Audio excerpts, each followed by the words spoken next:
There's a special kind of being alone that hits you when the people you love walk away. Samuel Garrett knows that feeling better than anyone. 3 months back, his wife and 2 sons left him all alone in the Colorado mountains. They said he picked being by himself over being with them. Now he's at his grandpa's old cabin, a place that's falling apart, just like his heart feels. The roof has holes everywhere. The walls are breaking down. Most people would say it's too far gone to fix. But Samuel's made up his mind. He's going to turn this cabin into something awesome, something worth coming back to. What he doesn't know yet is that fixing up wooden walls with a hammer and nails might also fix him. A guy who's pretty broken. Where are you reading this from? If this story hits you in the feels, stick around, 'cause tomorrow I've got something super cool for you. The truck's engine made a ticking sound as it cooled off.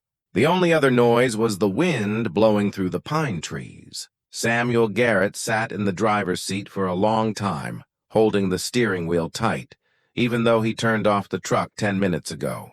Through the dusty front window, he saw his grandpa's cabin leaning against the mountain like an old guy who's too tired to stand up anymore. It was early spring in the Colorado Rockies, so the snow was mostly gone, leaving behind sticky mud that tried to steal your boots with every step.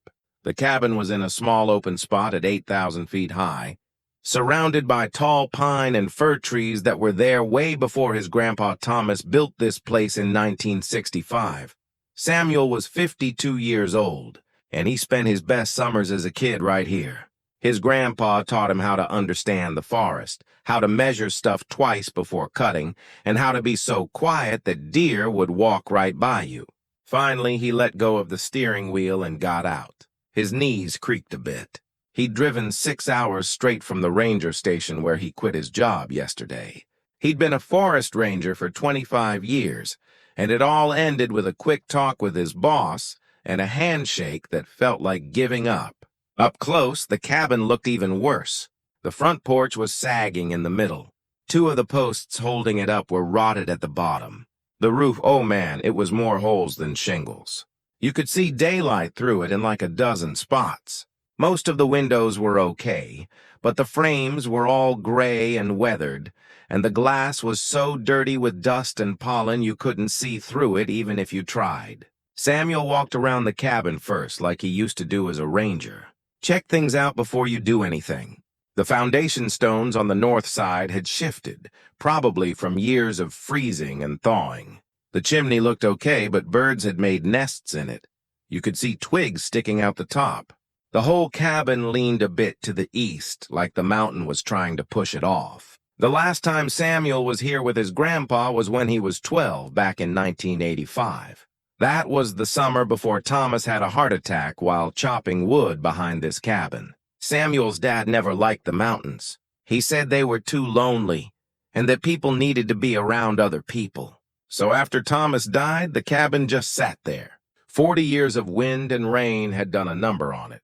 The front door was stuck, all swollen in its frame, and Samuel had to shove it hard with his shoulder to get it open. When it finally gave, a smell hit him. Old wood and something that felt like time itself. Dust floated in the sunlight coming through the roof holes. Animal poop was all over the floor, probably from mice or raccoons. There was a bird's nest in one corner where the roof was totally gone. But under all the mess, Samuel could see what his grandpa had built. Strong log walls carved by hand, wide wooden floorboards, though a lot needed replacing, and a stone fireplace that still stood tall and proud. His grandpa had built this place to last, with the kind of care that showed he knew it would outlive him. Samuel walked into the kitchen area. The old iron stove was still there, rusty but maybe fixable. Shelves his grandpa made were still on the walls, though most of the supports were loose. He ran his hand along the counter, rough pine smoothed out by years of use, and felt something heavy in his chest. Catherine, his wife, used to love this place. He could still picture her standing at this counter 26 years ago, just married, laughing as she tried to work the old water pump. That was before their sons were born, before life got messy, before they stopped talking more than they talked. He met Catherine when he was 24, just starting as a ranger, full of confidence like he had the world figured out. She was a teacher in Pinewood, a small town 30 miles down the mountain. She grew up in Denver but said she loved the quiet of the mountains, loved the big sky up here, loved him. They got married that same year. Their son Jacob came 2 years later, then Michael 3 years after that. Good boys, strong boys? Samuel taught them how to fish in the creek 100 yards from the cabin, how to spot animal tracks, how to start a fire without matches, how to respect the wilderness. But Catherine started to change, or maybe Samuel did. Maybe both of them did. She wanted city life, restaurants, theaters, neighbors you could chat with without driving. She wanted better schools for the boys, chances they couldn't get in a one-room cabin. She started taking them to Denver for weekends, then whole weeks in the summer, saying she was visiting her sister, saying the boys needed to see more than just trees. Samuel let her go. He thought he was being nice, giving her space. But if he was really honest, up here alone with just the wind and his memories, he had to admit he was relieved. Relieved he didn't have to explain why he loved the mountains so much. Relieved he didn't feel bad about liking quiet more than talking. His dad was the same way, there but not really there. Samuel swore he'd be different, but somehow he ended up doing the same thing. That's how it goes sometimes. You fall into old habits without even noticing. 3 months ago, Catherine told him to move to Denver. Not asked, told. She said she'd found a house, that the boys were already there, building their own lives. She said he could get a city ranger job with normal hours and weekends off. She said she'd given him 25 years in the mountains, and now it was his turn to give her what she needed. He said no. Not mad, not even like he didn't want to. Just no. He told her the mountains were who he was, that he wouldn't know how to live without them. She looked at him for a long time and said, "That's what I thought you'd say." She packed while he was out working, took the boys, grown men now, but still his boys, and left. He came home to a note on the kitchen table. "We'll be in Denver if you change your mind. But Samuel, we both know you won't." He didn't. He kept working, kept hiking, kept telling himself they'd come back, that they just needed time, that Catherine would remember what the mountains meant to them. But they didn't come back. After 3 months of coming home to an empty house, a house that never felt like home the way this cabin did, Samuel decided. If he was going to be alone, he'd do it his way. He came back to the cabin, back to where it all started, the only place that ever made sense. He walked into his grandpa's old bedroom. The bed frame was still there, but the mattress was long gone, rotted away. On a shelf in the wall was something that stopped his breath, his grandpa's journal. He'd forgotten it was there, or maybe he never knew. It was wrapped in oilcloth, safe from the worst of the weather. Samuel picked it up carefully, his hands shaking a little. The leather cover was worn, but okay. He opened it and saw his grandpa's handwriting, strong and clear. Thomas Garrett. March, 1965. A man builds a house not for shelter, but to prove he can stand against time. Samuel sat on the floor, leaning against the log wall, and started reading. The journal told the story of building the cabin, day by day, how Thomas picked each log, cut them himself, spent 2 summers making the structure strong before even thinking about the inside. There were drawings, measurements, notes about mistakes and what he learned. But there were personal bits, too. Thomas lost his first wife to the flu in 1963. He was 45, and the sadness almost broke him. He came to these mountains to get away from it, bought this land with money from selling their old house, and decided to build something with his hands because his heart was too broken to fix. One entry said, "Day 47. Got the first wall up today. Realize I'm not building a cabin. I'm building a reason to get up in the morning. Funny how you don't know what you're doing until you're halfway through." Samuel read until it got too dark to see the words. Then he sat in the dark, listening to the wind rattle the loose roof shingles, hearing the forest settle down for the night. His grandpa was broken too, came here running from sadness, just like Samuel was running from his own mistakes. But Thomas built something, took his pain and loss and turned it into walls, a roof, a place that stood for 60 years. Samuel pulled out his phone. He had a weak signal up here and checked the last text from Jacob from 6 weeks ago. Mom says you're not coming to Denver. Your choice, Dad. Hope the mountains keep you warm. He'd tried to reply a bunch of times, but never found the right words. He stood up, his joints creaking, and went back to the truck. He had a sleeping bag, a camp stove, food for a week. He also brought his grandpa's old tool chest, the one Thomas gave him that last summer when Samuel was 12, and thought love was easy, and families stayed together forever. He set up camp in the least messed up corner of the cabin, rolled out his sleeping bag on the floor. Through the holes in the roof, he could see stars coming out in the dark sky. The same stars his grandpa saw while building this place. The same stars he showed Jacob and Michael when they were little, teaching them constellation names that Catherine said they wouldn't need in Denver. Tomorrow he'd start. He'd look at the damage, make a list of what he needed, figure out where to begin.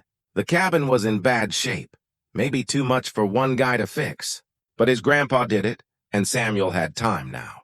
Nothing but time. He lay back, his body sore from the long drive, and closed his eyes. An owl hooted somewhere out in the dark. The wind whispered through the pines, and for the first time in 3 months, Samuel felt something. Not quite peace, but not total sadness either. It was hope. The cabin was broken. His family was gone.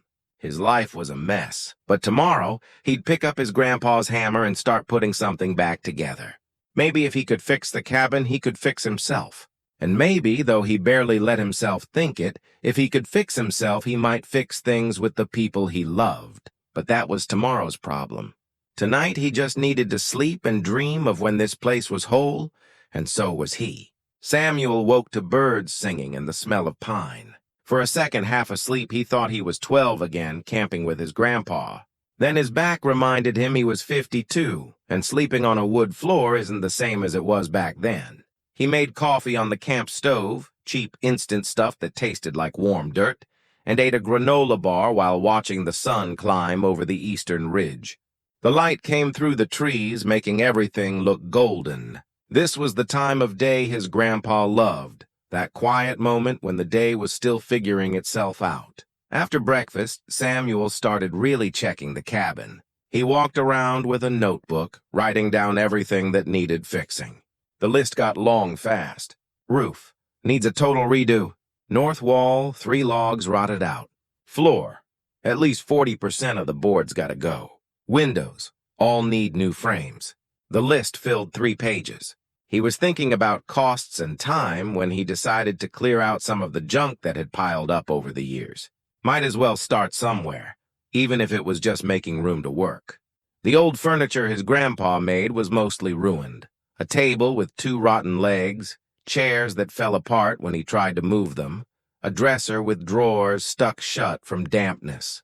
He carried the broken stuff outside, stacking it for firewood or trash. In the bedroom, he opened the closet door and it fell off in his hands, the hinges all rusted. Inside were bits of his grandpa's life, an old flannel shirt, eaten by moths but still familiar, work boots that had hardened into weird shapes, and at the back, under a canvas tarp, a small wooden chest. Samuel pulled it into the main room where the light was better. The chest was locked, but the wood around the lock was soft with age. He pried it open with a screwdriver from his grandpa's tool chest. Inside were papers, land deeds, building permits from 1965, receipts for supplies. Samuel sorted through them, keeping anything useful. At the bottom in a yellowed envelope was a photo of his grandpa and grandma, young and smiling.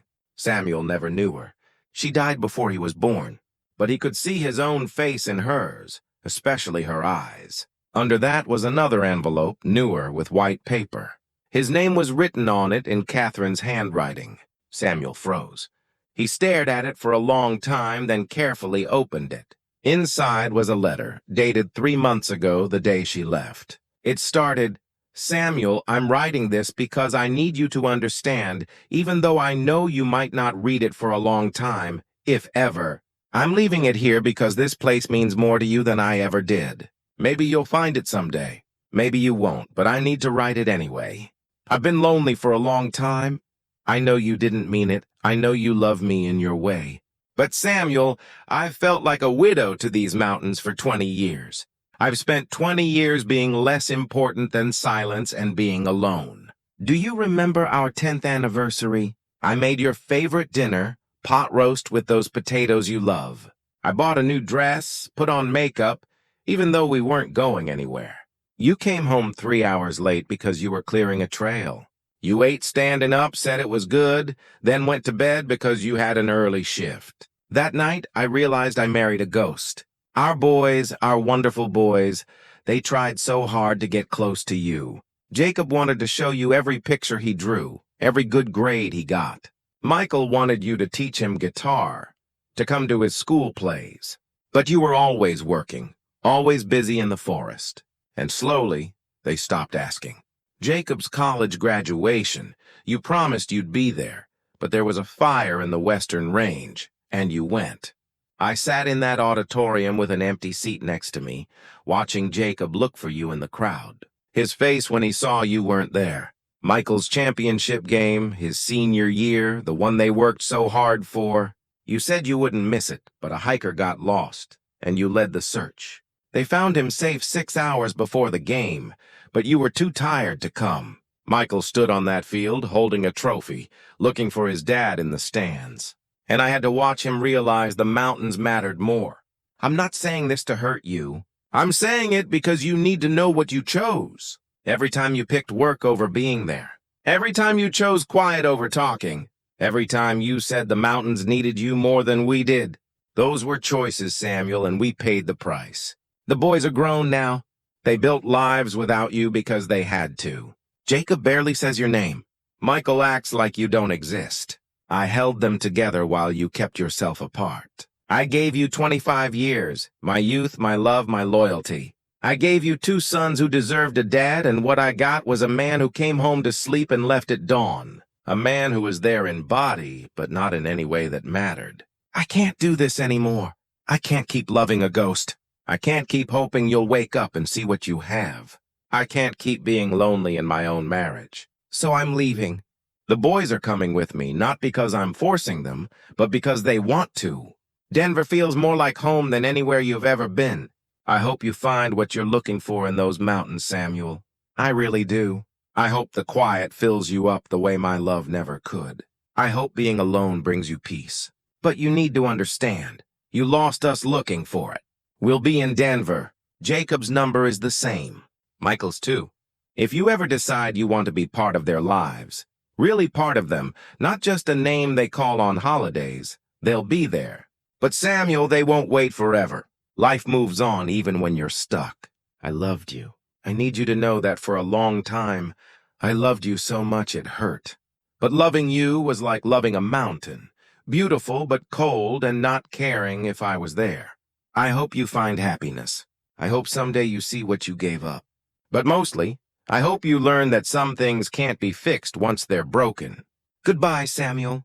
Catherine. Samuel read the letter 3 times. Then he put it down carefully and walked outside. The morning was gorgeous. The sky that bright blue you only get up high. The air was so clear it felt like you could see forever. The pines moved softly in the breeze. A hawk flew overhead, gliding on the wind. Samuel walked away from the cabin, into the trees, until he found a fallen log and sat down hard. Then, for the first time since Catherine left, he let himself feel everything. The sadness, the regret, the truth that she was right about it all. He'd been a ghost, choosing the mountains over his family over and over, thinking it was his duty, his job, who he was. But really it was easier. Easier to be alone than to open up and risk getting hurt. Easier to love trees and trails than people who could hurt you, leave you, or die like his dad did. His dad had a heart attack when Samuel was 19, gone just like that. Samuel swore he'd never let anyone hurt him like that again. So he built walls, kept everyone far away, told himself being independent was strong. But Catherine was right. He wasn't strong, he was scared. He thought about the moments she wrote about, Ones he'd forgotten or brushed off or made excuses for. Jacob's graduation, Michael's game, all the small times his family needed him, and he wasn't there. Not because the mountains were more important, but because they were safer. Mountains didn't expect anything. They didn't look at you with disappointment. They didn't ask for more than you could give. Samuel sat on that log until the sun was high up. He cried, something he hadn't done since his dad's funeral. He let himself feel the weight of what he'd lost, what he'd thrown away, what he was too blind or scared to see until it was gone. When the tears stopped, he walked back to the cabin. The letter was still on the floor. He picked it up, folded it carefully, and put it in his shirt pocket close to his heart. He stood in the middle of the main room, looking at the holes in the roof, the rotting floor, the sagging walls. The cabin was a wreck, just like his life. He could leave, drive down the mountain, show up at Catherine's door in Denver, beg for forgiveness, promise to change. But he'd be lying, not about wanting to change, he wanted that more than anything, but about being ready to. You can't fix something if you don't know what's broken, and Samuel was only starting to see how broken he was. The sky got dark all of a sudden. Samuel looked up through the roof holes and saw storm clouds rolling in fast from the west. Spring storms in the mountains could be wild and rough. This one looked bad. Rain started coming through the roof within minutes, big cold drops. Then the wind got stronger, and Samuel heard a loud crack from above. Part of the roof, barely hanging on, ripped off and blew into the clearing. Rain poured in through the new hole. Samuel rushed to move his stuff away from the leaks. Water was running across the floor now, finding every weak spot. The air got 20 degrees colder in minutes. The wind howled through the gaps in the walls, and Samuel realized if he didn't do something, the storm would finish what 60 years of neglect had started. He grabbed his tools and a tarp from the truck. Working in the wind and rain, he climbed onto the slippery roof. The whole cabin shook with every gust. Samuel braced himself against the chimney and started pulling off loose shingles that could cause more damage. Better to make a clean gap than let the storm tear it up worse. His hands went numb fast.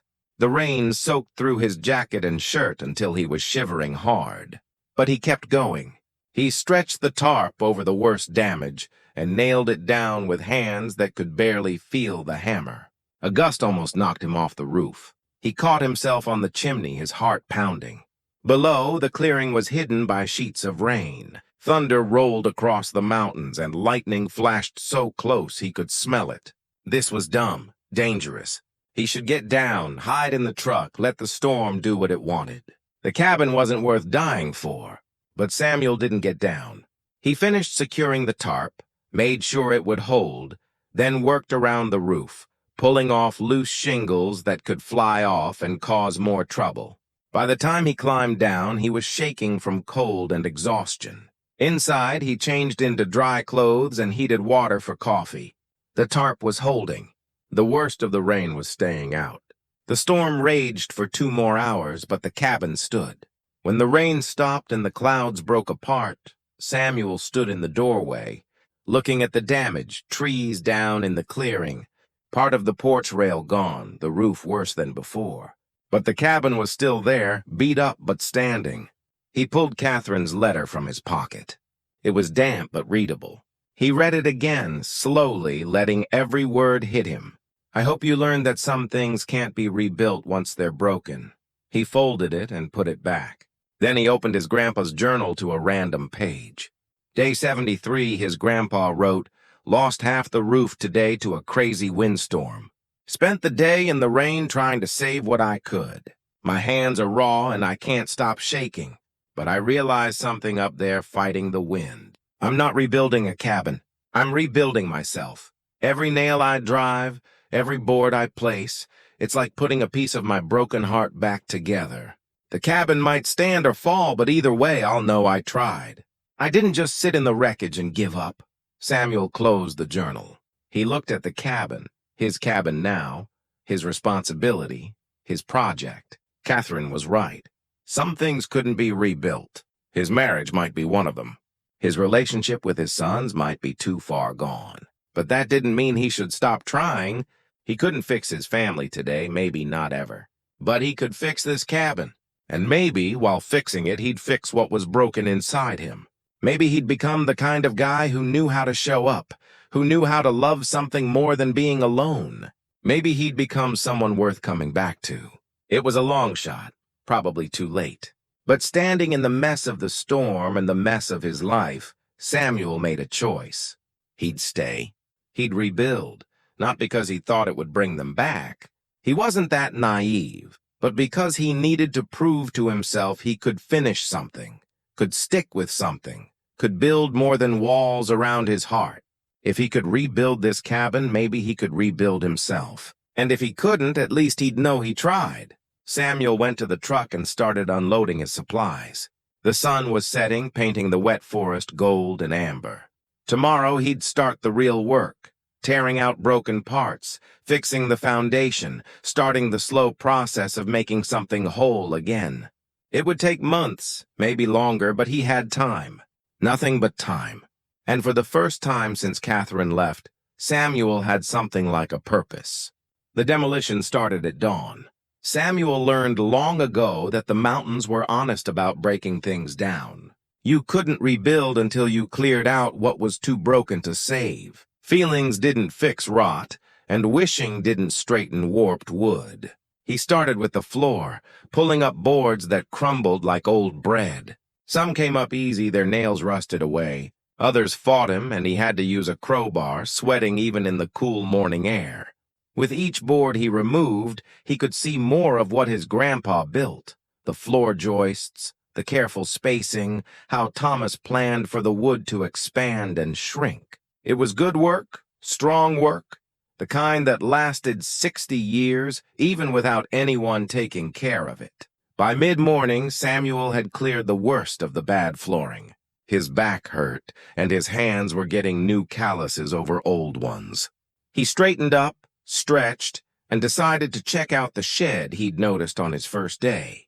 The shed was smaller than the cabin, about 10 by 12 feet, and in better shape. The metal roof had held up. Inside were the remains of his grandpa's workshop, rusted saws on the walls, a sagging but usable workbench, cans of nails that had rusted into lumps. But on a shelf, safe from the worst of the weather, was a wooden toolbox. Samuel lifted it down carefully. The box was beautiful. Dovetailed corners, a fitted lid, the wood aged to a deep honey color. He opened it and found his grandpa's good tools. The ones Thomas protected even when he knew he wouldn't use them again. There were chisels, still sharp after all these years, a hand plane that fit perfectly in Samuel's hand, measuring tools, a level, a square. At the bottom, wrapped in oiled cloth, was a hammer. Samuel unwrapped it slowly. The handle was smooth, dark wood, worn from years of use but not damaged. The steel head was hand-forged, the face flat despite decades of driving nails. It was heavier than modern hammers, more solid. He could see where his grandpa's hand had held it, where the wood was darkened from sweat and effort. He'd seen this hammer before. The memory hit him hard. He was 12, and his grandpa was teaching him to build a birdhouse. Samuel had been using a cheap hammer and kept bending nails, getting mad. Thomas stopped him, took the cheap hammer away, and handed him this one. "Feel that?" his grandpa said. "That's balance. That's a tool that knows its job. You can fight with a bad tool and maybe get it done, or use a good tool and let it do what it was made for." Samuel drove the next nail straight. "There you go," Thomas said, his hand on Samuel's shoulder. "Don't force it, guide it. Let the hammer do the work. You just show it where to go." Standing in the shed, Samuel held the hammer and felt his grandpa's presence like a hand on his shoulder. He thought about Catherine's letter, about all the times he'd forced things, tried to make his family fit his life instead of building his life around them. He carried the hammer back to the cabin and got to work. The rhythm came back fast. Measure, mark, cut, fit. He worked through the afternoon, replacing rotted floor joists. The work was steady, almost calming. Each nail he drove with his grandpa's hammer felt solid, felt right. As the sun started setting, he heard an engine struggling up the mountain road. He looked up to see an old pickup truck. even more beat up than his, pulling into the clearing. An old man got out, moving slowly but sure. He was thin, probably in his late 70s, with white hair and a face that had seen years of mountain sun and wind. He wore faded jeans, a flannel shirt, and work boots that had been fixed more than once. "You're Tom Garrett's grandson," the man said, not asking. "Yes, sir," Samuel said. "I'm Doc Wilson. Was a doctor, retired now. Live about 5 miles down the ridge. Saw your truck a few days ago. Thought I'd give you time to settle before I came by." "No trouble," Samuel said. He wiped his hands on his jeans and shook Doc's hand. Doc's grip was strong for his age. Doc looked at the cabin, at the pile of rotten wood Samuel had pulled out, at the new boards ready to go in. "Tom was a friend. Good guy. Knew how to build stuff that lasted. You knew my grandpa? Helped him put up these walls in '65? I was young, just out of med school. Thought I'd work in Denver, but came up here to hike and never left." He smiled. "Mountains have a way of grabbing you if you're not careful." Samuel felt a pang at those words. Doc seemed to notice. "Mind if I sit?" "Brought some stuff, but my knees aren't what they used to be." They sat on the porch steps, and Doc pulled a cooler from his truck. "Figured you're living on granola bars and instant coffee." Brought real food, bread I baked yesterday, venison jerky, a couple jars of stew. "Just heat and eat." "Thanks," Samuel said. "You didn't have to." "I know. But Tom helped me when I first got here. Taught me how to survive mountain winters, read the weather, fix stuff when you can't call for help. I owed him. Figure I can pay it forward to his grandson." They sat quietly for a bit, comfortable. Then Doc said, "So, what brings you up here, besides fixing the cabin?" Samuel thought about lying, giving an easy answer. But something about Doc reminded him of his grandpa, who didn't like dishonesty. "Running away," Samuel said. "Or maybe running toward something? Not sure which yet?" Doc nodded like that made sense. "Tom was running when he came here. Lost his first wife. Grief almost broke him. Said these mountains saved him, gave him something to do while his heart healed. I didn't know he was married before my grandma. Most folks didn't. He didn't talk about it. But building this cabin was how he got through the sadness. Put everything he couldn't say into these walls." Doc looked at the cabin thoughtfully. "Building's easy, Sam. Knowing what you're building for, that's the hard part." Samuel thought about Catherine's letter in his pocket. "What if you don't know what you're building for? Then you build anyway, and maybe you figure it out while you're at it." Doc stayed another hour, helping Samuel measure and cut lumber, his old hands still knowing the work, even if his back couldn't lift much. He told stories about Thomas, about when the cabin was new, and they'd sit on this porch watching the sunset over the western peaks. "Your grandpa used to say a man doesn't build a house," Doc said as he got ready to leave. "A house builds a man." I never got what he meant until I saw him change. When he started this cabin, he was broken, barely spoke, barely ate. But board by board, nail by nail, he put himself back together with these walls. After Doc left, Samuel sat on the porch as the light faded. He looked at the hammer in his hand, at the cabin slowly coming together, at the mountains that had been both his home and his cage. A house builds a man. He opened his grandpa's journal and flipped to an entry from late in the build, October 1965, day 142. Finished the porch today. Sat on it as the sun went down and realized something. I came here to hide from sadness. I came because I couldn't face a world without her. I came to be alone because it hurt less than remembering what I lost. But somewhere along the way, I stopped hiding. I started building not just a cabin, but a new life.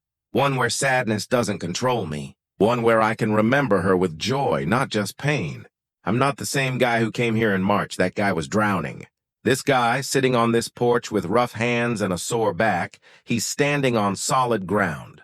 Tomorrow I start the inside walls.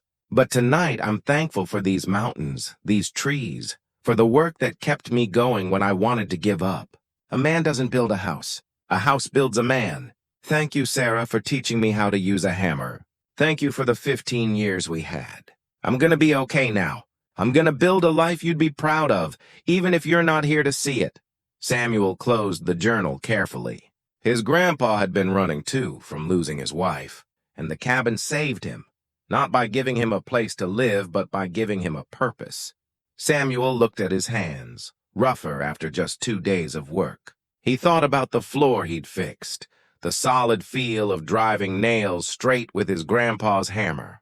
He thought about Doc's words, "Building's easy, but knowing what you're building for is hard." He didn't know what he was building for yet, couldn't see that far. But he knew what he was building from: regret, absence, all the years he failed the people who mattered. Maybe that was enough to start. He stood up, stretched his sore back, and went inside. By lantern light, he kept working, replacing broken floorboards with new ones, each nail driven carefully, each board fitted tight.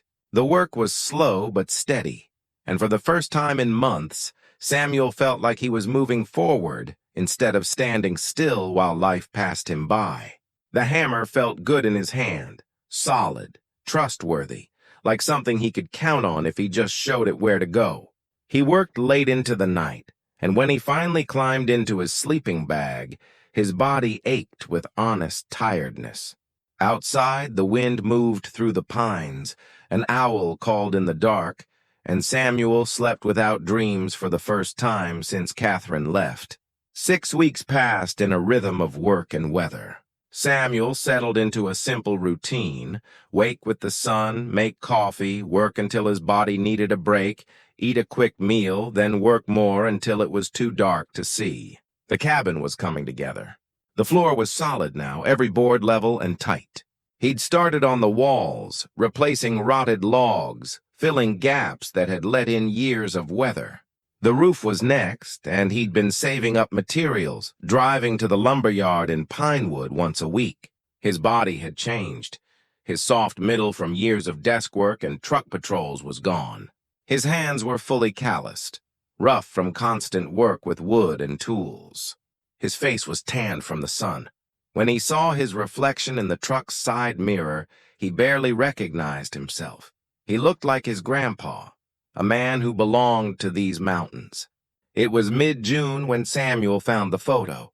He was putting up shelves in what would be the kitchen, using pine like his grandpa did, following Thomas's measurements from the journal. A piece of paper fell out from the journal's pages. It was a faded photo, but clear. Samuel and Catherine, young and laughing, in front of this cabin. Jacob, maybe 6, was on Samuel's shoulders, grinning at the camera. Michael was in Catherine's arms, small enough to carry easily. Summer of 1998. Samuel remembered that week like it was yesterday and forever ago. They'd come up on a whim. School was out, and Catherine suggested a week in the mountains. Samuel was surprised. She'd started avoiding the cabin by then, always finding reasons to stay in town. But she seemed excited, packing food and sleeping bags like it was a big adventure. That week was perfect. They hiked every day. Easy trails because the boys were young, but far enough to feel like explorers. They caught fish in the creek, cooked them over a fire. At night, they lay on blankets in the clearing, looking at stars while Samuel pointed out constellations and made up stories. Catherine laughed more that week than she had in months.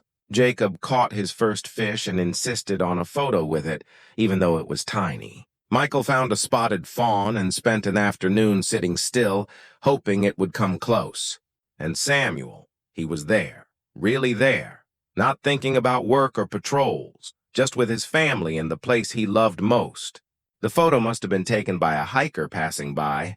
Samuel remembered now. An older guy, friendly, offered to take a picture when he saw them together. Catherine handed him the camera, and they posed, happy and whole. What changed? Samuel sat heavily on the floor, photo in hand. He tried to pinpoint when the distance started, when Catherine stopped suggesting cabin trips, when the boys stopped asking to come, when that summer's easy joy turned into the cold silence of their last years together. It wasn't sudden. It was slow, so slow he didn't notice. Catherine started working more, teaching summer school, joining committees that met on weekends. The boys got busier with sports, friends, stuff that kept them in town. And Samuel let it happen, was even relieved, because it meant less pressure to be social, to be someone he didn't know how to be. He thought he was giving them space, but really he was hiding, just like he was hiding now, rebuilding a cabin instead of his life. Samuel looked at the young man in the photo himself 26 years ago. That guy could be present, could feel joy, could be part of something bigger than being alone. Where did that guy go? The answer hurt but was clear. That guy got scared. When Samuel's dad died, something broke in him. He realized people you love could vanish without warning, leaving you in a world that didn't make sense. So he started protecting himself, building walls, choosing mountains over people because mountains were steady and people were fragile. He was scared of losing them, so he pushed them away first, thinking if they left, he could say it was his choice. But it wasn't, and they left anyway. Samuel was still sitting there, photo in hand, when he heard a vehicle. He looked up to see a newer truck with a small trailer. A middle-aged man in work clothes got out. "You Samuel Garrett?" he called. "That's me." "Russell Pierce. I'm a trader. Buy and sell building stuff, tools, that kind of thing. Doc Wilson said you might want some good lumber." He pointed at the trailer. "Got pine, good quality, kiln-dried. Fair price if you're interested." Samuel checked the lumber. Straight, clean, good stuff. They haggled and settled on a fair price. As Russell unloaded, he said, "Haven't seen anyone up here in years. Heard Tom Garrett owned this place." "He your kin?" "My grandpa." Russell nodded. "Never knew him, but heard good things." "You staying up here long?" "Tough life alone on a mountain." Samuel didn't answer that. Russell changed the subject. "Say, I saw some folks in Pinewood a few months back asking about property up here." A woman and two young guys mentioned the name Garrett. "Wondered if they were looking for this place?" Samuel's hands froze on the lumber. "When was this?" "Late April, maybe early May. They were at the diner when I stopped for lunch. Heard them asking May if anyone lived at the old Garrett cabin." "What did May say?" "That it was empty as far as she knew. Nobody's been up here in years." Russell shrugged. "Figured you'd want to know in case they're family looking for you." After Russell left, Samuel sat on the porch steps, processing. Catherine and the boys were asking about the cabin in April, a month after they left. They were looking for him, or at least for info about him, but May didn't know he was here. Samuel came in May and kept to himself, only going to Pinewood for supplies at the lumber yard, not the diner. So, to the town, the cabin was still empty. Catherine thought he wasn't here. He pulled out his phone, which he mostly ignored, checking it only once or twice a week when he had a signal. Now he scrolled through messages and missed calls. 3 calls from Jacob in late April. 2 voicemails he'd deleted without listening. A text from Michael from April. "Mom wants to talk. Call when you get this." Samuel saw the messages, but told himself he wasn't ready. Needed more time, needed to fix more of the cabin, needed to be someone worth talking to. But really, he was scared. Scared they were calling to say it was over, that they'd moved on, that there was no way back. So he hid, like always. He looked at the photo again, that happy family on a perfect summer day. Then at the cabin, half rebuilt, rough but taking shape. He thought about his grandpa's words. A man doesn't build a house builds a man. But what kind of man was he building? One who hid from the people he loved, who let fear keep him quiet, who rebuilt walls and floors but not relationships. Samuel went inside, found paper and a pen, sat at his workbench, and started writing. "Jacob," he began, then stopped. What could he say? Sorry wasn't enough. Explaining didn't excuse it. Nothing could undo years of being absent, missing moments, losing trust. But Doc's words came back. "Build anyway, and maybe you figure it out." He tried again. "Jacob, I found a photo today. You were 6, on my shoulders, grinning like you owned the world. We were all happy together. I look at that photo and barely know that guy I was. But I want to be him again, or someone better. Someone who doesn't just show up for a summer week and call it enough. I'm at Grandpa's cabin rebuilding it, but really I'm trying to rebuild myself. I don't know if it's too late or if you want to hear from me, but I'm here trying. Dad." He read it 3 times. It felt small, too late, but it was honest. More honest than he'd been in years. He started letters to Michael and Catherine, but couldn't find words for them. He didn't know what to say to Michael, who needed him most and got him least, or to Catherine, where every word felt like an excuse. He folded Jacob's letter, put it in an envelope, addressed it. He'd mail it next time he went to town. Or maybe he'd wait, finish more of the cabin, have something solid to show them, proof he could stick with something. The sun was setting, painting the clearing amber and rose. Samuel tucked the letter in the journal for safekeeping and went back to work. He had rafters to install, a roof to frame. The physical work was easier than the emotional stuff, always had been. But as he worked, measuring, cutting, fitting, he thought about that photo, the man he'd been, capable of being there, of joy. That man was still in there, buried under years of fear and being alone. Maybe he could build that man back, board by board, nail by nail, rebuilding the parts of himself he'd let fall apart. It was dark when he stopped. His hands ached, his back stiff. He heated some of Doc's stew, ate it from the pot, and climbed into his sleeping bag. The photo was on the floor beside him, propped against the wall, where he could see it in the lantern light. That family, frozen, forever happy.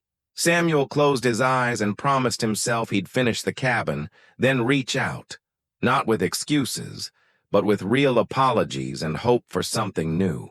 He didn't know if they'd answer, if the damage was too deep. But he had to try, had to become a guy who tried, who showed up, who didn't hide behind mountains and quiet. Tomorrow he'd work on the roof. Maybe tomorrow he'd find the courage to mail that letter. One board, one nail, one step at a time toward being someone worth knowing.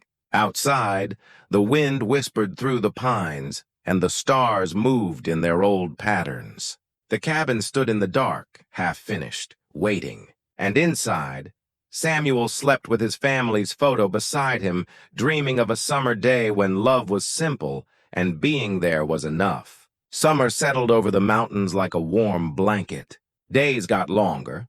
The air smelled of pine sap and wildflowers. Samuel had been at the cabin 3 months, and it was looking amazing. The roof was done, new shingles that'd last another 60 years. The walls were solid, sealed tight. Windows were fitted and shiny. The porch was rebuilt, stronger than ever, with railings that could handle any mountain storm.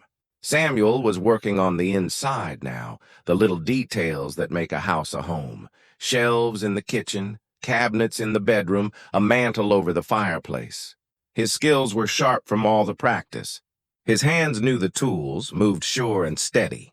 It was a Tuesday morning in late July when he found the wooden bear. He was clearing out a back closet, pulling out old boxes, when he saw it wedged in a corner. A hand-carved bear, about 6 inches tall, wood darkened with age but details clear.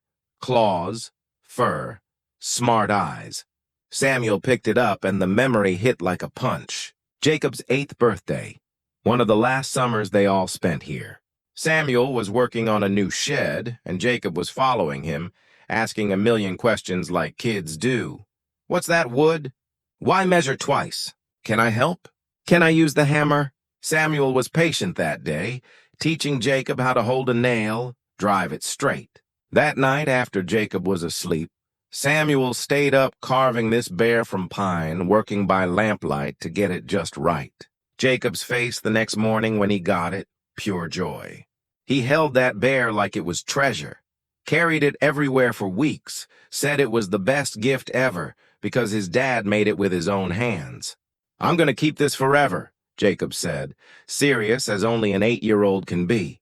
But here it was, left in a closet, forgotten like so much else. Samuel turned the bear over in his hands, seeing where Jacob's small fingers had worn the wood smooth. A chip on one ear from when Jacob dropped it and cried until Samuel said it gave the bear personality. Finding it felt like a blame. Jacob loved it enough to bring it here to play with, but at some point he left it behind. Maybe he outgrew it. Maybe he forgot it. Or maybe, and this hurt more, he left it on purpose, letting go of a gift from a dad who was never really there. Samuel set the bear on the mantel right in the center, a reminder of what he'd lost, what he failed to keep safe. Doc Wilson was visiting more, stopping by once or twice a week with food, supplies, or just to chat. He knew when Samuel needed to talk and when he needed quiet. Today was a talk day, because Doc sat on the porch with 2 cups of coffee and waited for Samuel to join him. "Place looks good," Doc said, checking out the cabin. "Tom would be proud. Still gotta finish the inside walls. Kitchen needs real plumbing, not just the pump. Rome wasn't built in a day. Neither was this cabin the first time." Doc sipped his coffee. "You've been here 3 months. How you feeling?" Samuel thought about it. "Different. Stronger, maybe. Or just more tired. Those aren't always different things." Doc was quiet for a bit. "Tom told me once he learned more about himself building this cabin than in 45 years before it. Said the work showed him who he was. And who was that? Someone who could keep going, could stick with something, could build something meant to last." Doc looked at Samuel. "What's the cabin showing you?" Samuel thought about the bear, Catherine's letter, the unsent letter to Jacob. "That I'm good at building walls, just not always the right ones." Doc nodded like that made sense. "I lost my son to stubbornness," he said quietly. "My own, not his. He wanted me to move to the city when I got older, said I needed to be near doctors, family. I said no, told him I'd lived in these mountains 50 years and I'd die here too. He got mad, said I was choosing mountains over family. I said he was choosing convenience over respect." Doc paused. He left angry, drove back to Denver in a rainstorm. Car accident on the highway. Gone just like that. I never got to tell him he was right, that I was being stubborn and proud. "Mountains aren't worth a darn if you're alone on them." Samuel didn't know what to say. "I'm telling you this," Doc went on, "because I see Tom's grandson making the same mistake I did, building something beautiful that'll last, but building it alone." He looked at Samuel straight. "What's it all for, Sam? This cabin? This work? What are you building it for?" "I don't know yet." "Then you better figure it out. A house without people is just a pile of wood, no matter how nice it is." After Doc left, Samuel walked the property. The clearing was pretty in the summer light. He'd cleared trails to the creek, planted a little garden that was actually growing tomatoes and beans. The cabin stood solid, almost done. In a month, maybe less, it'd be complete. And then what?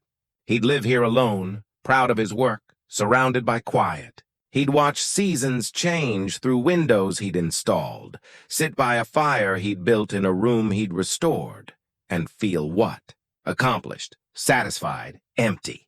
The word came without warning, but it felt true. He'd rebuilt the cabin and was still as alone as when he started, maybe more alone because now he knew what he'd lost. Samuel was heading back when he heard voices. A young woman stumbled into the clearing looking tired and confused. She was in her mid-20s in worn hiking gear, carrying a heavy pack. "Oh, thank God," she said when she saw him. "I've been lost for hours. My phone died and I couldn't find the trail markers." She stopped, seeing the cabin. "I'm sorry, I didn't mean to trespass. I just need directions to the main trail." "You're about 3 miles off," Samuel said, pointing. "But it's getting late. Rest. Have some water before you head back." She looked like she'd say no, then nodded. "That'd be great. Thanks." Her name was Emma, a grad student studying forest ecology, doing research for her dissertation. She'd been mapping old tree stands and got lost when the trail markers weren't clear. Samuel gave her water, made her a sandwich, showed her his map. While she rested, she looked around the cabin, curious. "This place is beautiful.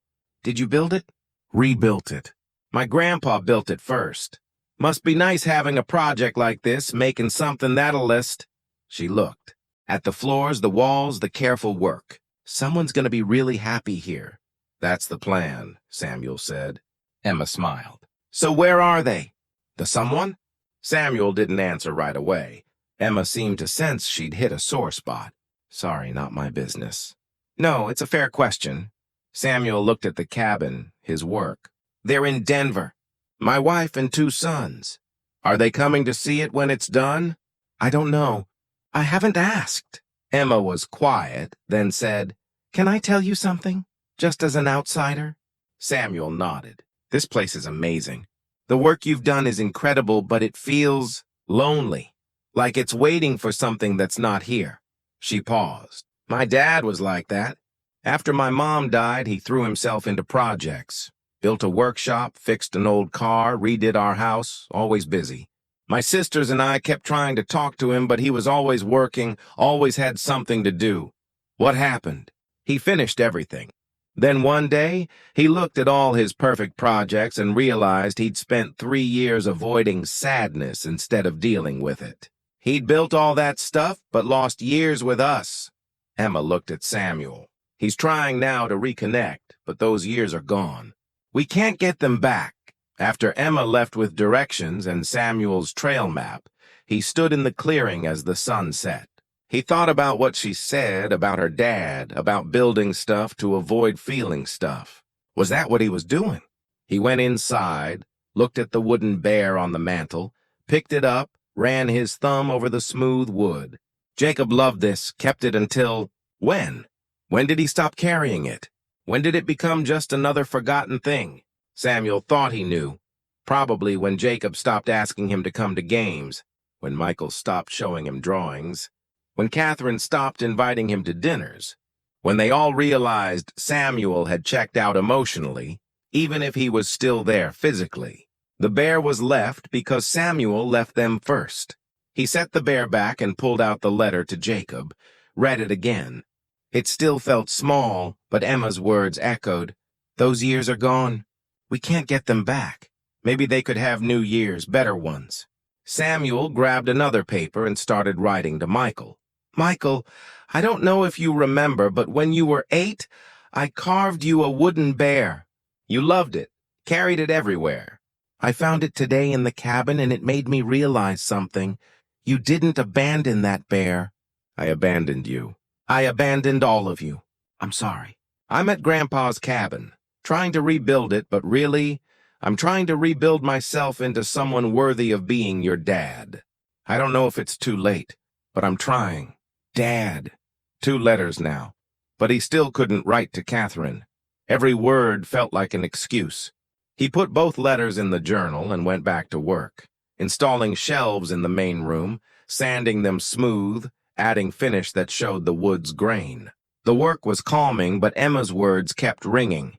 It feels like it's waiting for something that's not here. She was right. The cabin was waiting, and so was Samuel. He worked late, driven by something he couldn't name. By the time he stopped, his hands were cramped, his eyes blurry from tiredness. But the shelves were done. Beautiful, the kind of work his grandpa would have been proud of. Samuel cleaned his tools, put them away carefully like Thomas taught him. Then he stood in the middle of the cabin, looking around. The floor shone in the lamplight, walls straight and solid, shelves ready for books or photos or whatever someone might want. The fireplace was ready for cold nights. Through his windows, fitted by his own hands, he saw stars. It was a good cabin, better than good, beautiful but empty. All the skill in the world couldn't fill the emptiness Samuel felt standing there. Doc was right. A house without people is just wood. Samuel pulled out his phone, no signal, but he didn't need one yet. Tomorrow he'd drive to town, mail those letters, stop hiding behind work, face what he'd been avoiding. Tomorrow he'd try to build something harder than a cabin, a bridge to his family. But tonight he stood alone in a beautiful room, holding a wooden bear, feeling the full weight of his loneliness. It was the first step toward not being lonely anymore. Early autumn came with a hint of change. The aspens higher up turned gold, and mornings got chilly, reminding Samuel winter was coming. The cabin was 95% done, just small details left to make it polished. Samuel mailed the letters 3 weeks ago. He'd stood in the Pinewood post office for 20 minutes, holding those envelopes, then finally sent them before he could back out. Since then, nothing. No calls, no texts, no replies. He told himself it was okay.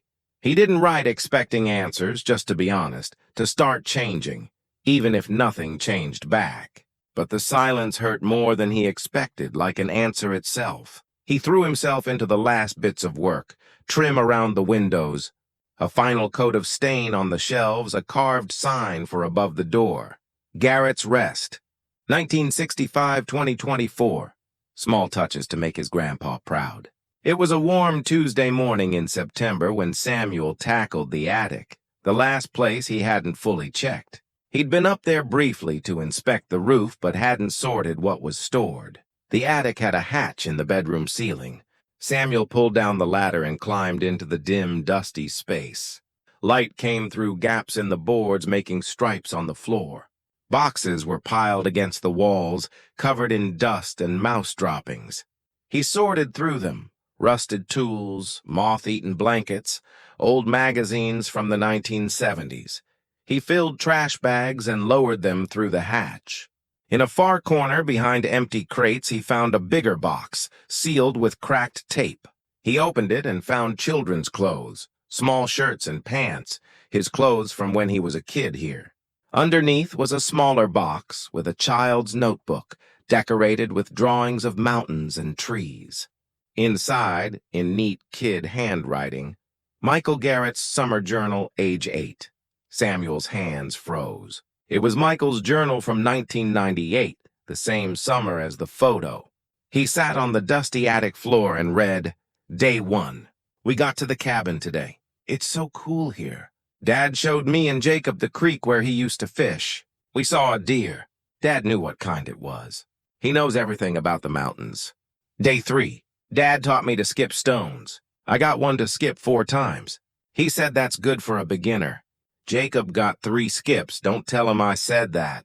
Day 5. Dad took us on a long hike. Jacob got tired, but I didn't. Dad carried Jacob on his shoulders the last mile. I held Dad's hand. Mom took a picture of us all. Dad said this is his favorite place in the world. I asked why, and he said because his grandpa built it with his hands, and now he shares it with us. That made me feel special. Samuel's throat tightened. He turned the page. Day 7. We caught fish today. I got 2. Jacob got 3. Dad showed us how to clean them. Gross, but cool. We cooked them for dinner, best fish ever. Dad said stuff you catch tastes better. Mom laughed and said, good, because that's all we're eating this week. Day 9. Dad's teaching me to carve wood. He's making something but won't show me. Says it's a surprise. I'm making a boat. Not great, but Dad says I'm doing good. He showed me how to hold the knife safely. Jacob's fishing with Mom instead. Day 11. Best day ever. Dad gave me a wooden bear he carved for my birthday. It's awesome. Has claws, eyes, everything. He made it just for me. Said bears are strong and brave like me. I'm keeping it forever. I love Dad so much. This is the best summer. Samuel stopped, wiped his eyes, looked around the attic to steady himself, then kept reading. Day 13. We leave tomorrow. I don't want to go. I want to stay forever. Dad said we'll come back next summer. I asked if we could come more than just summer. Dad got quiet. Mom said, we'll see. I think that means no. I'm gonna miss the mountains, miss being with Dad like this. The entries stopped, but there were more from other summers. Samuel flipped through. Summer 1999, age 9. We came back. I thought we might not, but Dad promised, and he keeps promises. Brought my bear. Jacob says I'm too old for it, but I don't care. Dad and me built a birdhouse. I did most of the hammering, only bent 2 nails. Summer 2000, age 10. The cabin's different. Dad's different, doesn't talk much. Mom and Dad argued last night. I heard through the wall. Mom said Dad loves the mountains more than us. Dad said that's not true. But this morning he left early to check something and didn't come back till dinner. Mom was quiet all day. Jacob says we probably won't come back next year. I hope he's wrong. Summer 2001, age 11, we almost didn't come. Mom said she was too busy, but Dad convinced her. I don't think she wanted to be. Dad's been different this trip. Goes off alone a lot, says he's working. Jacob doesn't want to hike anymore, just plays his Game Boy on the porch. I tried to get Dad to teach me more carving, but he said maybe later. Later never came. Still brought my bear. It reminds me of when Dad was Dad. Summer 2002, age 12, last trip to the cabin. I know it's the last, even if nobody said it. Dad barely talks to us, fixes stuff on the cabin instead. Mom cries when she thinks we can't hear. Jacob doesn't even pretend to like it here. I went to find my bear to take home, but I couldn't find it. Think I left it here last summer. Asked Dad to help look, but he said we didn't have time. Had to leave. Never found it. Maybe it's better that way. It reminds me of someone Dad used to be. Someone who doesn't exist anymore. The entries stopped, but later pages were written in an older hand. Age 13. Haven't been to the cabin in a year. Dad goes alone now. Doesn't invite us. Heard Mom tell Aunt Sarah she's lost him to the mountains. Why would he choose trees over us? Age 14. Dad missed my school play, was at the cabin. Mom made excuses, but I know he just doesn't care. Age 15. Jacob graduated high school. Dad came but left right after, said he had work. I saw Mom's face. She looked broken. I'm scared they'll divorce. Age 16. I don't talk to Dad anymore, not really. He asks about school, I say fine, that's it. Sometimes I try to remember the dad from the cabin who taught me to skip stones and carve me a bear, but that guy's gone. This guy's a stranger who lives in our house sometimes. Age 18, going to college. Dad offered to help me move. I said no. Mom helped. Dad looked hurt, but I don't care.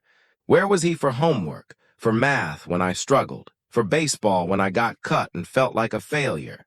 He was at the cabin, in the mountains, anywhere but with me. Age 20, Dad called for my birthday. Didn't answer. He left a voicemail, haven't listened. Jacob says I should forgive him, but he got more time with the good dad. I got the ghost dad, who chose being alone over his youngest son. Age 22, got engaged. Told Mom first, she cried happy tears. Told Jacob he was excited. Thought about telling Dad, but why? He'll say congrats and go back to his forest, find a reason not to come to the wedding. Age 25, Mom left him finally. I'm relieved. She deserves someone who shows up. Jacob's torn up, but I'm not. Dad made his choice years ago. Mom's just accepting it. She asked if I wanted to go to Denver. I said yes right away. There's nothing for me here, the cabin, the mountains, Dad's whole life. I don't want it. Age 25, spring. Mom found Dad's old letters and photos, been crying. Said she's leaving info at the cabin where he might find it someday. I don't know why, he doesn't deserve to know. But Mom says it's not about what he deserves, it's what she needs to say. Found this journal packing. Haven't looked at it in years. Read the early stuff and can't believe I wrote it. I loved him so much. Thought he was the best person ever. When did that change? When did love turn to anger? I don't know. Mom's leaving her letter at the cabin. I thought about leaving this too, but no. He doesn't get to read this. Doesn't get to see how much he hurt the little boy who just wanted his dad to notice him. This journal's going in the trash with the wooden bear I never found, with every memory of who I thought he was. I'm done. We're done. I hope he's happy alone in his mountains, because that's what he chose. But Michael didn't throw it away. It was here in the attic, brought on that last trip to pack up. He left it on purpose or not, in the place with his best and worst memories. Samuel sat in the attic a long time, holding the journal. Morning turned to afternoon, the sun shifting the light through the board gaps. Everything he thought he knew was wrong. He'd told himself they were better off without him, that they liked city life, that they'd grown up and away naturally. But the journal showed the truth. Michael didn't move away. Samuel pushed him away. The early entries, full of love and joy, showed a boy who wanted to be with his dad. The later ones showed that boy realizing his dad didn't want to be with him. Samuel saw those summers through Michael's eyes now. He thought he was giving them space, but he was pulling back, protecting himself from his dad's death by not fully connecting with his sons. His dad died suddenly at 19. No warning, no goodbye. And Samuel decided he'd never let anyone hurt him like that again. So he kept his sons at a distance, taught them skills but not closeness, spent time with them but always with an emotional wall to stay safe from loss, from pain. And by keeping himself safe, he caused the pain he was trying to avoid, making his sons feel unloved, unwanted, unimportant.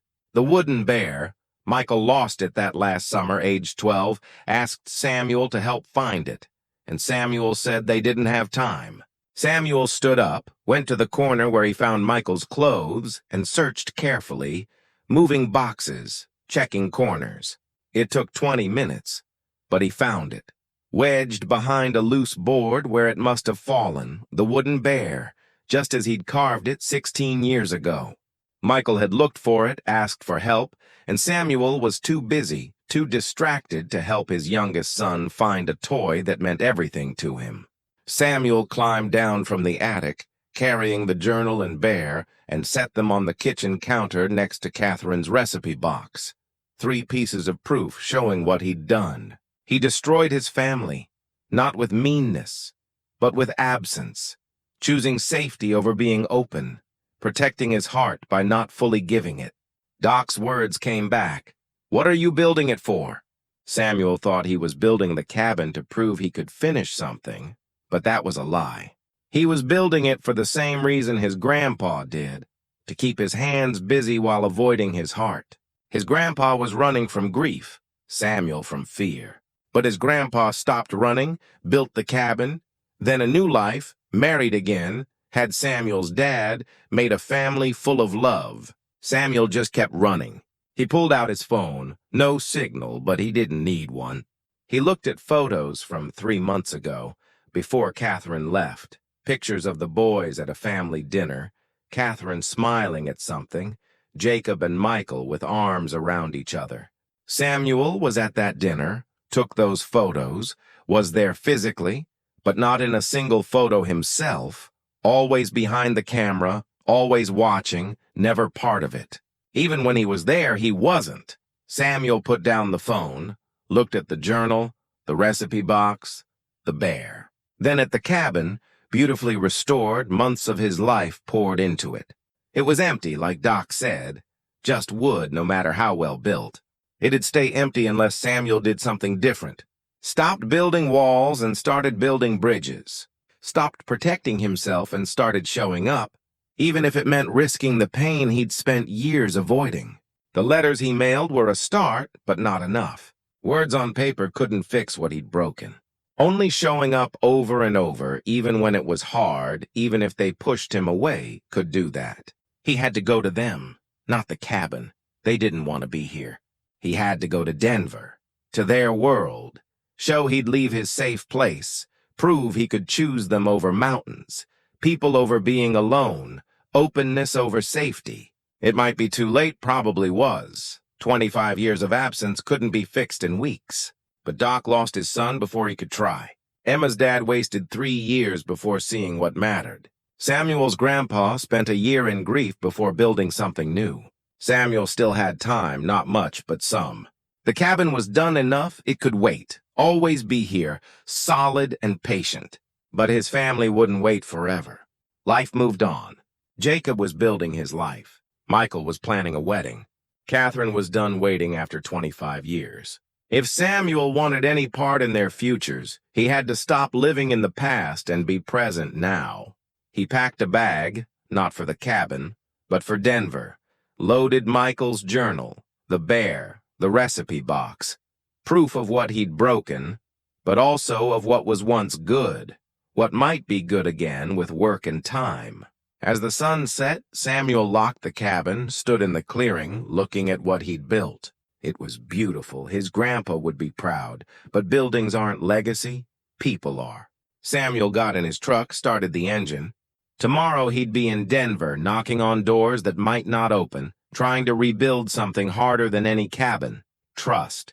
Tonight he drove down the mountain, leaving his safe place, his walls, his solitude, driving toward uncertainty, toward being open, toward the people he'd pushed away for 25 years.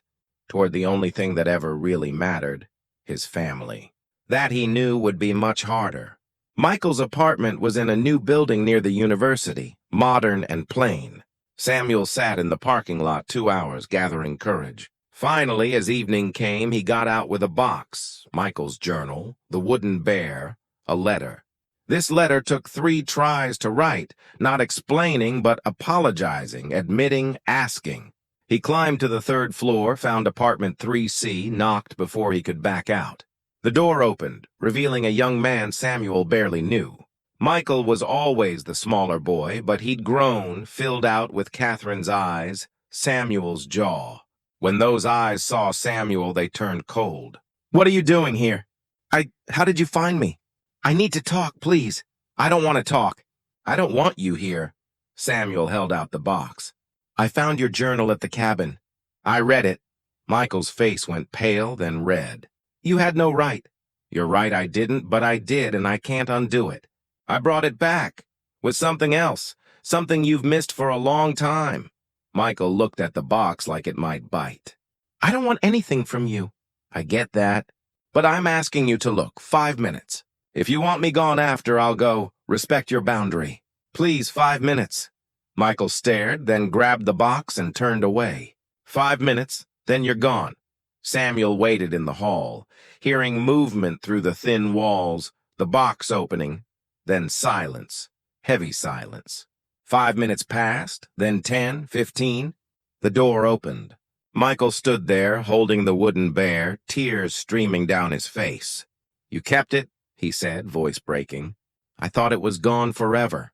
Found it yesterday in the attic where it fell. You asked me to help look for it that last summer, and I said we didn't have time." "I remember." Michael looked at the bear, turning it over. "I was 12. I wanted one more summer with you, one more chance to be your son.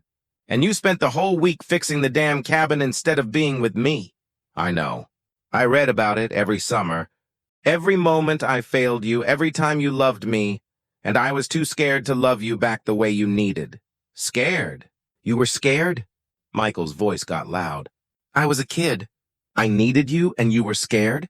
My dad died when I was 19, sudden, no warning. It broke something in me. I decided I'd never let anyone hurt me like that again. So I kept you and Jacob at a distance. If I didn't fully love you, losing you couldn't destroy me. But you lost us anyway, just slowly. I know. And it destroyed me anyway, took 25 years instead of one moment." Samuel's hands shook. "I'm sorry, Michael, for every missed game, every ignored achievement, every time you needed a dad and got a ghost. I'm sorry for making you feel you weren't worth showing up for. You were, always were. I was too broken to see it." Michael wiped his face hard. "Why now? Why show up after all this time?" "Because I finally get what I did. I rebuilt a cabin and saw I was doing it for the wrong reasons.